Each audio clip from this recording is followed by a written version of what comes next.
जम्मू कश्मीर की दो सीट्स पर बाई इलेक्शन होने जा रहे हैं। एक तो बडगाम वाली सीट पर और एक जो है नगरोटा वाली सीट पर।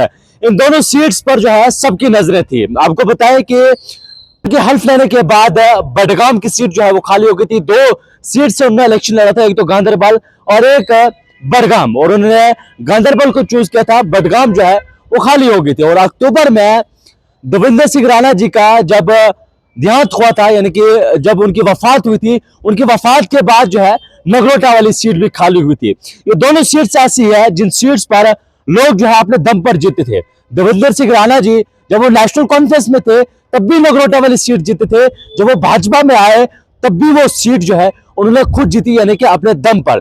सेकेंड नेशनल कॉन्फ्रेंस के उमर अब्दुल्ला साहब, दोनों सीट्स उन्होंने अपने दम पर जीती थी। किसी का बैकअप सपोर्ट जो है वो नहीं था। लेकिन इन दो सीट्स पर और भी कई लोगों की नजर थी। जैसे एमएलए महराज मलिक की नजर इन सीट्स पर थी, वैसे कश्मीर ने भी ये कहा था कि आम आदमी पार्टी जो है इन बाई इलेक्शंस में हिस्सा ले सकती थी। वो बस इंतजार कर रहे थे कब इलेक्शंस की डेट जो है वो अनाउंस होगी। दो सीट्स बहुत ज्यादा इंपॉर्टेंट है।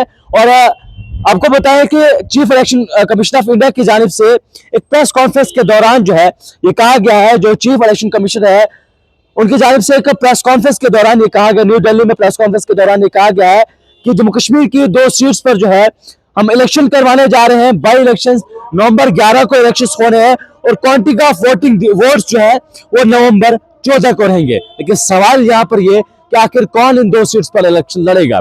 बडगाम वाली सीट की मैं बात करूं तो पीडीपी और नेशनल कॉन्फ्रेंस का जबरदस्त टकराव है।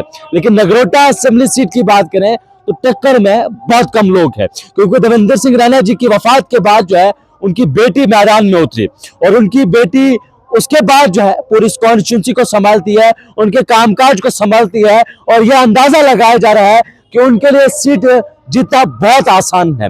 लेकिन आपने देखा होगा कि एमएलए महराज मलिक की जानिब से जम्मू में जो मीटिंग की गई थी, जो हजूम उसमें था, ऐसा लगता है कि अगर जम्मू की बात करें, जम्मू में अगर इस सीट पर कोई टक्कर दे सकता है तो एमएलए महराज मलिक यानी कि आम आदमी पार्टी जो है इस सीट पर टक्कर दे सकती है। नवंबर 11 को इलेक्शन होने जा रहे हैं और नवंबर 14 को जो है वो डिसीजन होगा। क्या नेशनल कॉन्फ्रेंस बडगाम सीट पर जीतती है, क्या पता जम्मू सीट पर भी जीत सकती है, क्योंकि ये दो बाई इलेक्शन जो होने जा रहे हैं दो सीट्स पर, कोई भी पॉलिटिकल पार्टी इसमें आ सकती है।